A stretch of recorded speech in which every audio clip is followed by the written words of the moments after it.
I'm so excited. Okay, I'm just so excited. I'm meeting John again. You've been so stinking busy. We haven't been able to do too many of these interviews, which is means you're busy. But what I'm really excited about is meeting Sophia.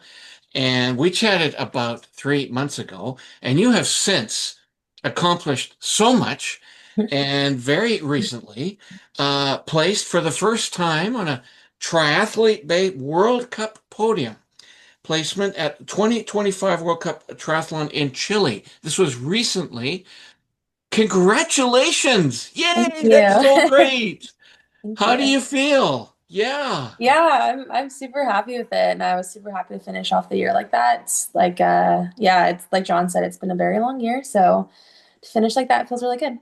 Yeah. I said to John, I'll gladly participate in these interviews if you promise me that we will have global superstars at the end of maybe a couple of years. It only took you 3 months. Thank Congratulations. you. Oh, I can't say that enough Steady, times. steady on Right, over right, there. right. Yeah, calm down, John. Super fan. A super fan, exactly. Okay, well, Yes. let's try to mix up, how not mix up, but align your success with what 94 Forward is doing and how the programs are helping you and other athletes achieve these great results. Well, Mhm. let me cut her off. The Sophia's results, the credit goes to her and her coach and her work in the out on the trails and in the pool and everything else and some of her training partners. The A lot of what we're going to do in terms of support for triathlon is really in the nascent stage, and whatever the results Sophia's had are really earned by all of her hard work and commitment, and we're we're piggybacking off of her for legitimacy rather than the other way around. So let me get that Absolutely. on the table first. Absolutely, but I'm the super fan of both 94 Forward and you, Sophia. So yeah, tell us about your journey since we last chatted. Okay, so when did we last chat? You have to Well, early September. I September? went and Okay. reviewed it, yeah. Yeah, And so Yeah. yeah. this was kind of Before before before World. China, before China and Wollongong Yeah. and all that. Yeah, so I went to China. That was where I got my first top 20 in WTS. That was pretty good. That was my last WTS of the year.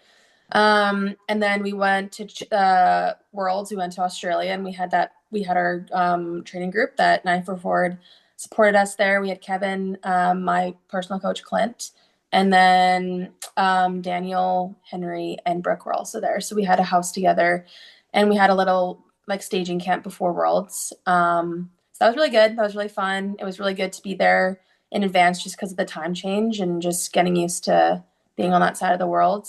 So yeah, that was a really good experience. We all had pretty good races. I placed 10th there, which personally I wasn't super happy with my result. I was expecting a bit more, but just with the nature of the day, I just stuff happened. So 10th was what I had to be okay with. And then yeah, I came back to Vic for like a week and a half, and then I did my last two races in Chile. I did one in Viña del Mar, that was where I was fifth, and then my last race was in La Paz where I was third. So yeah. I listened to some of the media um, reports, especially from Calgary. Yeah. Hey, you're a Victoria person. That's what I'm going to say to those Oh, don't Calgary tell my those mom that. those Calgary folks when they're listening. No, no, she's a Yeah. Victoria person. You're a Canadian. That's what we're so proud of. I'm telling you. But you indicated that you personally think you might have been able to do better that in that particular race. Do you want Yeah, to? yeah, so I had a penalty. And the girl that won, she also had a penalty, but we had two different penalties. So it was like a shoulda, coulda, whatever situation. Like if I hadn't had my dismount line violation, then but Well, whatever. you know how John and I go through life, at least I go through life. Everything's a learning experience. Just build Hmm. on itself. And I can tell you we're going to be doing these sessions pretty soon where you're going to be going, yeah, I was first, but I could have even been first by more. I Yeah. could have been 10th anyway. Super fan here. John, what do you think? How is that aligning with your objectives and what you guys want to do with 94 Forward? Well, thank you. Let me go back. I mean, congratulations to Sophia. She skipped over some pieces there in favor of brevity, but um, so she's gone from here to China first, if you were catching that. So that's a massive haul to go there and compete in the WTCS, which is there a triathlon. That is the top tier, and so top 20 in there. Worlds in Wollongong, that's competing. Sophia's in her last year at under 23. So she's competing in that under 23 bracket. And the other athletes that she named, who are all from here, are competing at either under 23 or under 19. So when 94 Forward are talking about our strategy, which is to build a generation of talent, this is where you work, right? Is in that U23, in that U19 space, because we have time now to support and affect the slope of the line of development for those athletes. Working with the ones who are 25 and older, let's say, in this sport, there's a lot less influence and impact that we can have there. So that cluster in and around Sophia, and there are several others who are on their way, who are close, who weren't at Worlds in Wollongong, but are a part of that pack.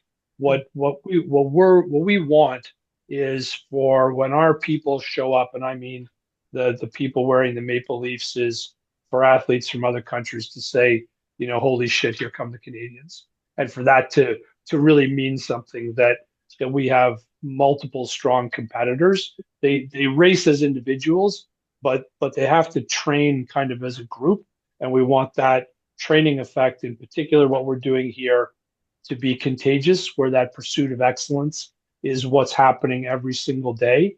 And I'll tell you just quickly about Sophia. Obviously, she'll never say any of this, but she is one of the standouts in a group of 30 that we have in terms of what I will call her edge.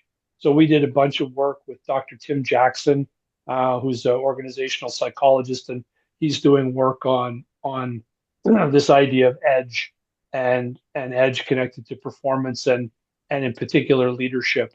And Sophia really has, if edge means a couple of things all at the same time, Sophia really has it in spades, and it speaks to how she carries herself, how she trains, how she interacts with others. She's nice enough and friendly enough, but it sort of stops there because there is just that edge, and her interest is in performance. And she also skipped over part of the Wollongong story, and I don't know it totally, but she didn't have a great beginning on the swim, which is that's how the event starts, right? So if you get cut off in the water and the water is really chaotic, you can find yourself in a really bad spot early without necessarily having done anything wrong. There's a herd of bodies going into the water. The water is whatever condition, and sometimes you can't control all that anyway. But she fought her way back into that race with amazing sort of grit and edge. So what we're hoping to build here over and over as we go is a lot of the programming and support and sports science and medicine and these pieces. But what's more of interest to us is that cultural piece where the athletes and the whole program itself kind of reeks of that performance edge. So, yeah, maybe that ties a couple of things together all at the same time. But a real compliment to this young athlete here who is right on the verge of announcing herself on the world stage. Well, she must clearly have some unique world-class characteristics to be able to handle an interview with you and me. Yeah. She's also got a bit of that good old-fashioned Alberta in her. So, oh, I see. I see. That's great. All those great little regional characteristics from our great country. I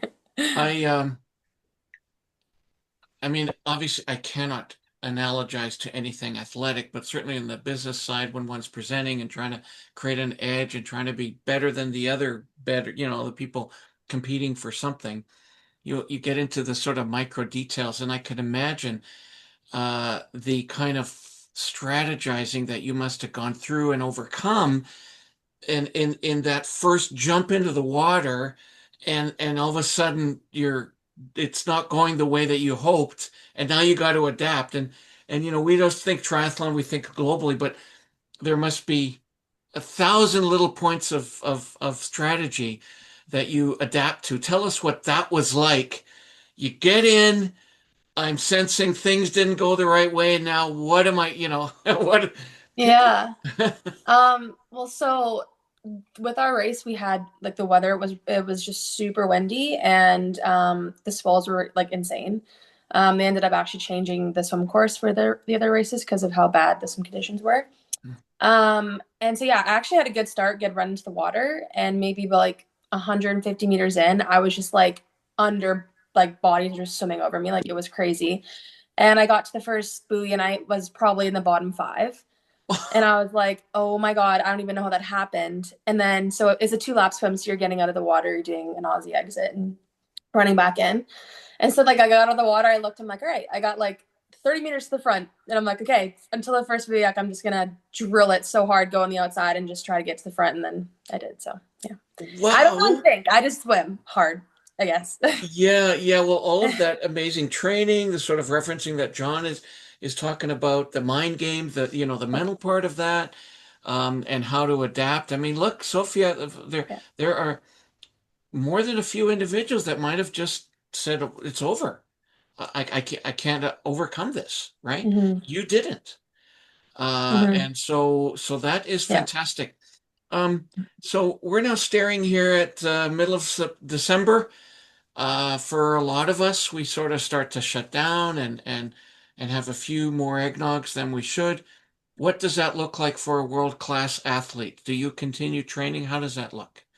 Yeah, so I took my off season right after my last race, and I took like a week and a half just completely off. And then I've been kind of building back up. So we're in a bit of a build right now until I go home next Friday. I'll go back to Calgary, and then I'll be home for 2 weeks. So that time I kind of, it'll be a lot less training, like, well, not a lot less. Maybe I'll be training like 17, 18 hours a week. So just still getting in good volume and some like controlled quality, but like spending good time with my family and doing Hmm. good reset mentally too. So yeah. Yes, absolutely. And then you're back into the new year, you're back here. And Yes. maybe I could default to John about what does that look like for 94 forward for the triathletes and maybe some of your other sports. Well, one of the new pieces, if you like, is that we've hired one of the great I'll call him this was Swiss Army knife. Sandeep is a real well known therapist and coach here in the region, and we've hired him now to look after the 94 forward sort of cadre of athletes on a weekly basis. Mm. So Sophia and her teammates will all have access to Sandeep, and Sandeep is, like I said, the Swiss Army knife. He's got his strength and conditioning certification and also athletic therapy. So he's going to be able to do all the functional movement and biomechanical stuff that we need, which is all of your alignment and how's your body moving and looking, plus the necessary therapy. If they've got impingements or things that are tight, he can loosen them off or work out any tissue issues. But then he can also do the prescription for basically what people would call strength and conditioning. And so that can be for strengthening an area, or if the athlete is basically good to go, it's really about helping them build those pieces so that they can load more with their running, their swimming, etc.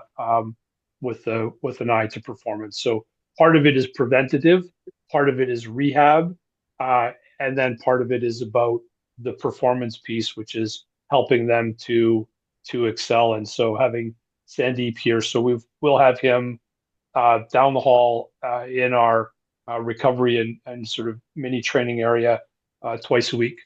So Sophia and the rest of the group, they'll have weekly ability to sign up for that, and so that'll be super simple. They can come right out of the pool, finish that workout. Sandeep will be there. They'll see two or three of them. Off you go, and it gives him repeated time right? So he can be with an athlete over and over again, right? So that work can continue, and then those that sort of don't need it can be off and moving until they do.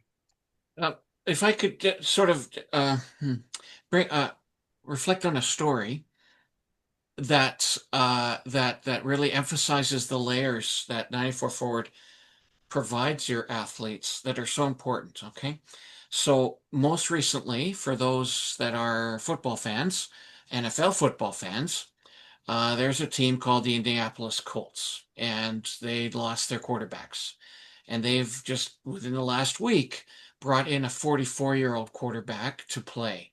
And the entire, I'm a huge football fan. The entire chatter, the chatter on TV and everything is, how could this man possibly come back? It's been 5 years. And they interviewed him, and he said, because Indianapolis has the best physical trainers of any team in the NFL. Now, that is obviously biased, but I thought, wow, like that's such, these folks play such an integral role, an important role, and we kind of don't know about that, right? We kind of don't hear about that. Sophia, why don't you talk about that and how important that is, and the fact that 94 Forward recognizes that as well.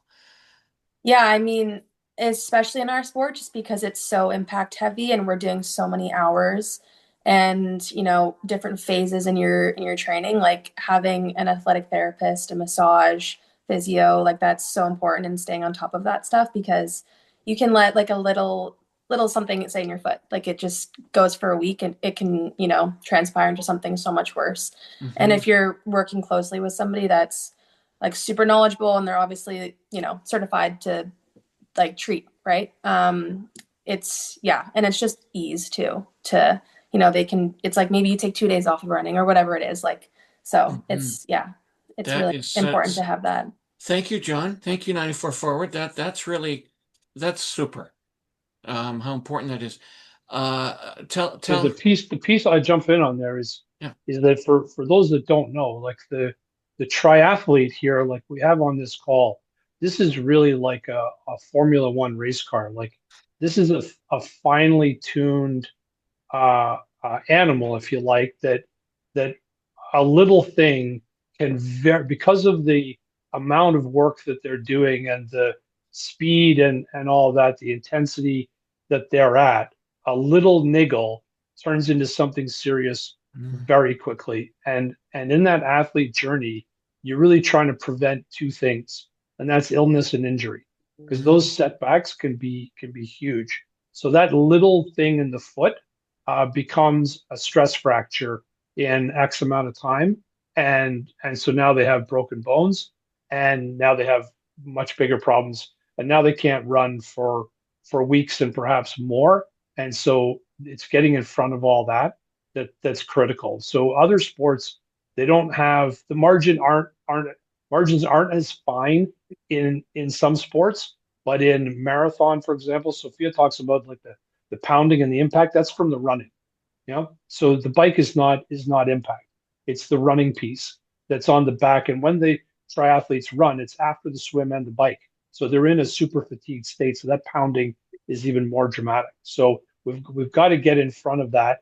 And Sophia mentioned the ease, like our offices being, one run of cinder blocks away from the pool, means they come off the pool deck, they come through the side door, they come into the recovery room, they have something to eat. Sandeep is there, and so it's it, there's talk like this one stop shop. So it's that convenience and the logistics really matter.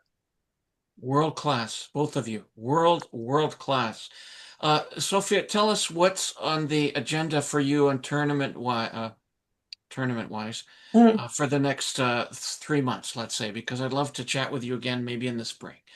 Yeah, so I'm not racing probably, well, I'm doing some local run races in the new year, just like Cobble Hill 10K and stuff like that. But as far as like triathlon races go, I won't be racing until end of March. The athletes they'll get this is a points based sport, so you go to Oh, certain races, and where you finish you start to accumulate oh, points, I and see. that Okay. that that cumulative thing helps position them for world rankings, and they have to compete internationally and nationally, and so that kind of battle begins properly in the second 2 years of the quad, so 26 through to 28. So the athletes have to keep that in mind as they're planning where to race and picking and choosing.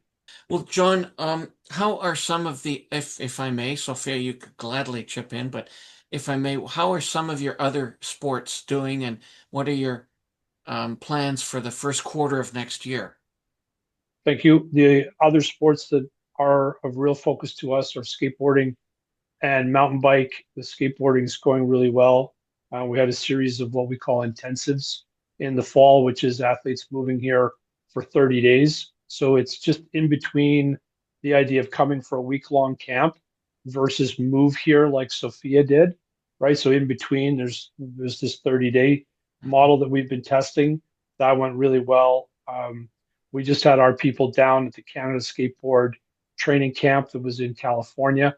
So our group went down there. I got to stay here for the atmospheric river, but all my guys got to go to California for 3 or 4 days in the sun. So Mm. maybe you want to get John, you want to get on that trip with them and be the live vlogger or whatever that Right? is. And, That's exactly what I want. yeah, the Except the you might mountain get video biking. that you don't really want to put online. Well, there's that. The mountain biking is going really well. Also, we have mountain bikers descending on Victoria starting about 15 days ago through solid until for sure the end of April. So it'll be 4.5, 5 months of that. And they're coming from the places that you would expect. It's Quebec, Ontario, and then the prairies. So obviously, Canadian winter is really going to be taking root here. And so a bunch of the Quebec athletes just arrived, and then we have more arriving in 4 days. And this group coming in 4 days are here for 30 days all the way across. They're going to have Christmas here, New Year's here, and they're here training until middle of January. And part of that we make happen. We've rented a house for athletes and coaches to use on this sort of drop-in, stay and go basis. And we rented the house from a lady named Kathy Travis from Pemberton Homes, and Kathy is one of the earliest champions for founding the Greater Victoria Sports Hall of Fame. And so she was at the Hall of Fame dinner a couple of months ago there, where our good friend Cleve Deanshaw was inducted. And when Kathy worked with others to start the Hall of Fame, her first phone call was to Cleve Deanshaw. And so she was there in the room when Cleve was inducted, rightly so, into the Victoria Sports Hall of Fame. So so we've got lots going on, and all the files are really moving well. The athletes are excited and exciting to be around. There's a ton of good energy. We have this group, the Formidables, who are past Olympians, largely coming in and doing sessions with them. We just had one the other night. So Erin Willock from cycling, Mel McQuaid from 2 or 3 different sports. I don't know where she claims her greatest loyalty. And Brett McMahon was here, obviously from triathlon and Ironman fame. And so all those connections are going well. We're very pleased with how things are going, and the athletes really make it super rewarding and lots of fun. Yeah, I love the term formidables. I love that. And we're Yeah, looking at a we future. got that brand pretty good. Yeah, We're looking at a future formidable. That's what I'm thinking. we So, certainly are. okay, unless you have, if you'd like to say a few words, Sophia. Otherwise, I just want to wish everyone like a super safe Christmas and holiday season. I cannot wait to chat with you and others, and very much appreciate capturing these Canadian stories, and it just makes me so proud. Thank you, John. Both Johns. Yes, John times two. John, Yeah, I just take a minute and just say thank you to anybody who might see this from the local Victoria community. This is our story is a real gem in the Victoria landscape, and we get a lot of support from the community, people who are on our board, our chair Kelly Mann, and a bunch of other good Victorians that are stewards here, and all that work has to go on to make sure that we can send Sophia and her group to Australia early. We have our money managed by BC Investments, and they were just in speaking to us, and they do a fantastic job. They're headquartered, of course, downtown here, and I was just at lunch with Mike Adamak from Adamak Financial, another local company, and a real strong local booster for sport and young people, and that's really the business that we're in. So, and thank you to you, because we don't often get a chance to do a follow up, and I was really pleased that we were able to do this with Sophia, because we got that first call in, then you never get the chance for the follow up, and so off she's gone and done really well in China, and then in Australia, and then in South America. Get your map out and check out the Mm. mileage that this young lady's covered, and Yeah. to finish off with a spot on the podium is going to fuel her for the next several months, and she'll be right ready in end of March, early April for what's next, and that energy is contagious, right? All the people around her, that people are going to get more fussy and more bossy and more performance, edgy, Yes. and that's good, and that's where we want to go. Well, you're So certainly inspiring. thank you to Victoria, and thank you to you, and congratulations to Sophia. Yeah. Okay, guys, you bet. Take care. Merry Christmas.